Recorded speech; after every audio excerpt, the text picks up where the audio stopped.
Okay, so today I'm going to show you how to use a bow, or like about my bow. And first of all, this is my bow. It's a Diamond Bowtech Infinite Edge.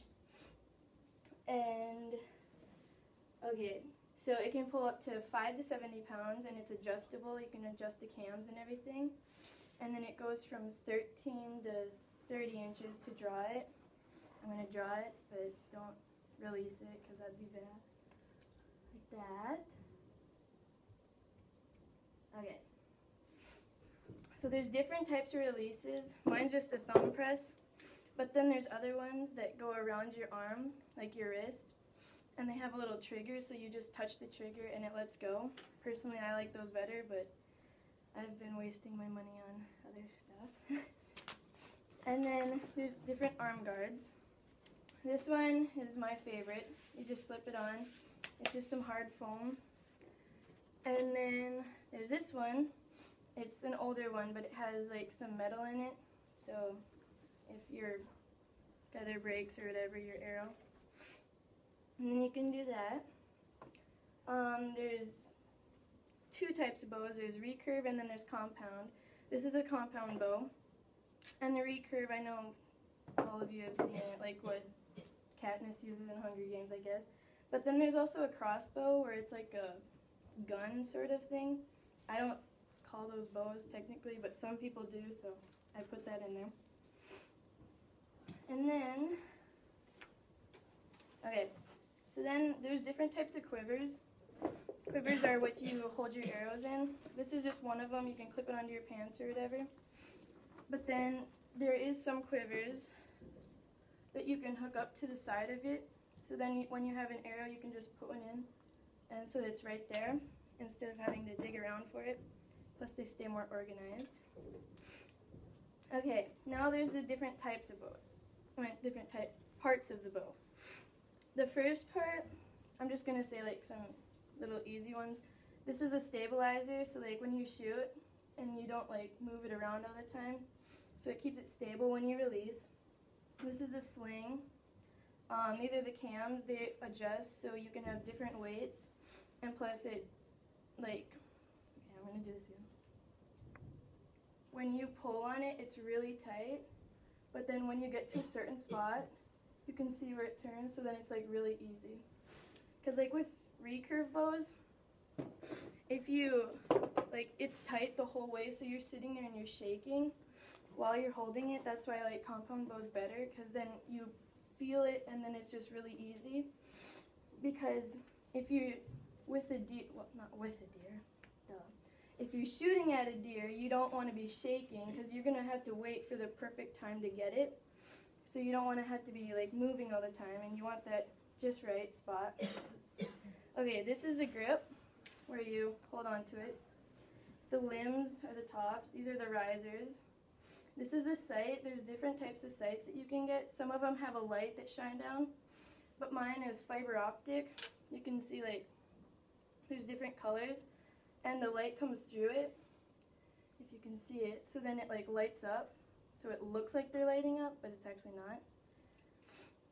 And then the main string. This is just the one that your arrow goes on. You would take your arrow with the notch and put it in there. And like with recurve bows, you have to hold on to it like that, but that's why you have releases, so it's not that hard. What else? Oh yeah, you put your arrow in here. I'm not going to do that because, yeah. So it holds it in place. There's different types of them.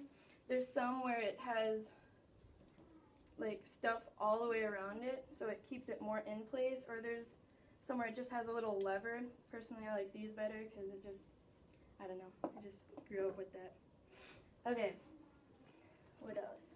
Oh yeah, you can also change the sighting, so when you're going to shoot like farther distances, for like 50 yards you'd have to bring him up or whatever, but right now I've been shooting 25 to 30 yards, so I have mine set at a certain type, and yeah, you could just get it so it's at different angles. And then, so I got that. And then there's different types of arrows to shoot. These ones are my favorite. They're called the Blazer feathers because you can see it comes up and then it curves. But there's like maybe 9 different kinds. And then there's also aluminum ones. I like the Easton brand, of course, but this one's different. It's made out of aluminum, so it's of course heavier. And so this is one thing that I don't like to shoot, because when you shoot these, you had to move up your sights because these are heavier, so then they tilt in. So I don't really shoot those as much. And arrows are actually kind of expensive. Like when I buy my arrows, it's like $5 an arrow. It doesn't seem like that much, but when you go for like 20 arrows, then kind of have a lot. But there's different types of tips that you can use. These are just like screw-on ones. This is just the bullet point. I only use these for practice. But there's different types. There's the field point, there's a broadhead, you know, different stuff like that you use for hunting. Okay. Oh yeah, there's different knots you can use. Some people like the shorter ones so that it slips on easier, but some people like the longer ones. Personally, I like the longer plastic ones. You can also get arrows with feathers that light up and nocks that light up, so if you're shooting in the dark.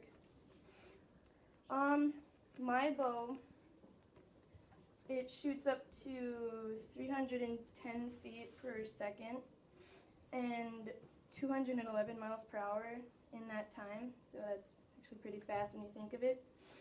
And just some things that you can hunt is like deer, turkey, you know. You can even fish if you have a coil wrapped around your arrow, certain arrows, then you can shoot at the fish and reel it in. And then, yeah, so any youth or any adults can use it. You can practically shoot anything you want as long as the state says it's okay. Yeah. So yeah, now you can go shoot some bow and arrow.